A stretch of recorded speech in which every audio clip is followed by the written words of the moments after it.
You know, back in 1979, my first guest was 13 years old. He stood 5'8". He weighed 210 pounds. Somebody came along and put handcuffs on him and took him away. Now, most people today think that those same hands are going to belong to the next heavyweight champ of the world. And let's take a look at those hands today in action. It's going to be a really fascinating contest to see how Richardson attempts to use that advantage in height and reach. Amato, of course, fellow for whom everybody predicts a great future.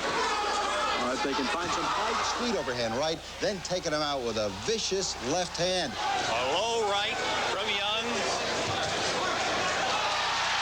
In trouble in both the first and 10th rounds, and now he's in trouble here.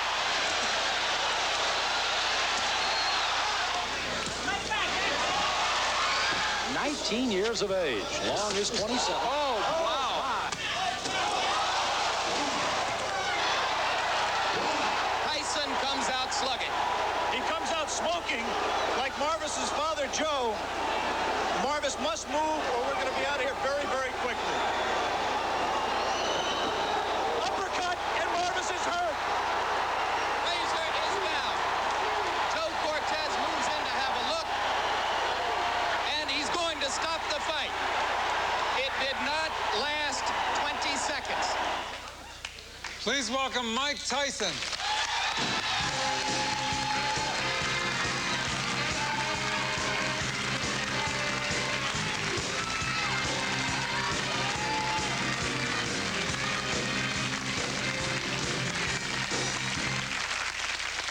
Boy,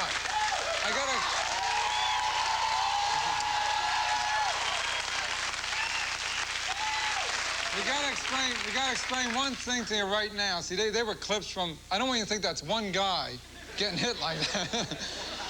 Now, I had mentioned when I introduced you that you had once been taken away in handcuffs. So maybe we better explain that. Yeah. Yeah, I didn't want you to get offended. You know what I mean, Mike? Yeah, hey, you know what I'm saying, Mike? You know what I'm saying, right, Mike? Hey! So maybe we should tell the people what I meant when I said you were taken away in cuffs when you're 13. No, when I was younger, I was born in Brooklyn in the Brownsville section, which I loved dearly. And it was like a wild atmosphere at that point. And then, you know, the kids got wild, and then I got in trouble, and I got taken away. And then the staff there took me to Customata after my time was served, and he didn't want me to go back to Brooklyn because he thought something bad would happen, which I felt would have also. And so we went to upstate New York, and from then on, it was like love at first fight. Yeah.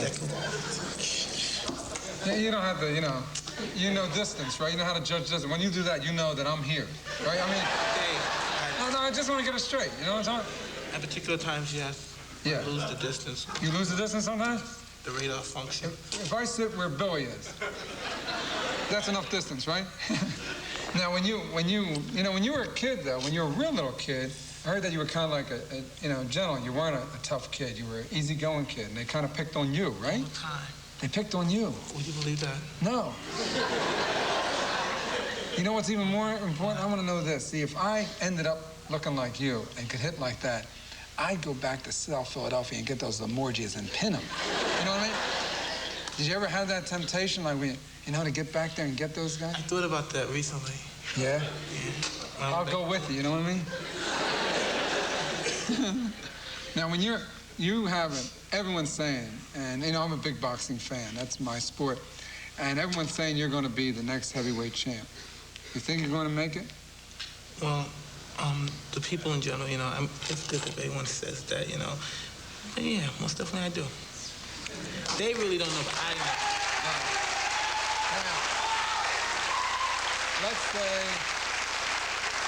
Now, let's say that means you can go to 15 rounds for that championship. Those last 5 rounds are the champions' rounds, right? Yeah.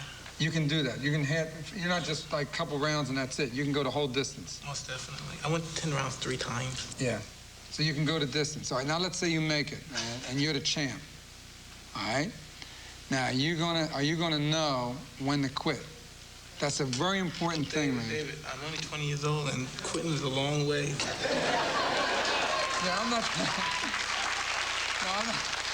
No, I'm not trying to say you should quit before you get it. You know, a lot of guys stay in it too long. You know what I'm saying? You don't want to stay in too long. You want to walk out of there with your mind and your money. Both things, right? Yes, it's true. So you're going to know that. I mean, huh? 10 years from now, ask me that question. You think I'll be on your show 10 years from now? If I got a show, you'll be on it. Okay. The chances of me having a show in 10 years are not as good as you still being a champ, the way you're hitting. I mean, I'm punching, but I don't know if I could punch that hard. Now, you're, Hey, no, yeah. What's the deal with the ratings here, though? Like, Ratings are good, yeah. Ratings are good. Ratings are good, but if you want to go out and kick some butt to get bigger ratings, I'll let you go. You know what I mean? I mean, we can go on tour, and you can go in and talk to the station managers and say, put on a better time, you know? I'll back you up. Now, I know a little bit. Now, you're a historian about boxing. You study boxing. You watch films, right? A little, yeah. You know who Daniel Mendoza was? Yeah. You do? Yeah, Daniel Mendoza. God, what do you know about Daniel Mendoza? Daniel, wait a minute, what do you know? Daniel Mendoza was a Sephardic Jew who lived in England, and in 1790, he was the first guy. Before that, they used to bang each other. You know about him? Yeah, he was a Jewish. He had a Jewish. Yeah, We know every Jew ever lived. You know what I mean? We like it's Jewish history. You know what I mean? We know it. Now he was the first guy to box. Before that, they just came out and hit each other. He was the first guy to get the art of boxing, weaving, and ducking, right?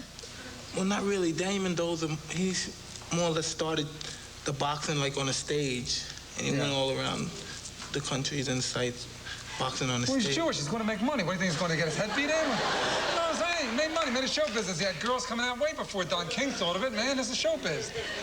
Now, one of the big fights you like to watch, one of the guys you like to watch is going to be our guest tonight, and that's the man who really could hit like he could hit, right? Jake LaMotta. You've seen Jake LaMotta and Robinson. They fought 6 times. a lot of his films.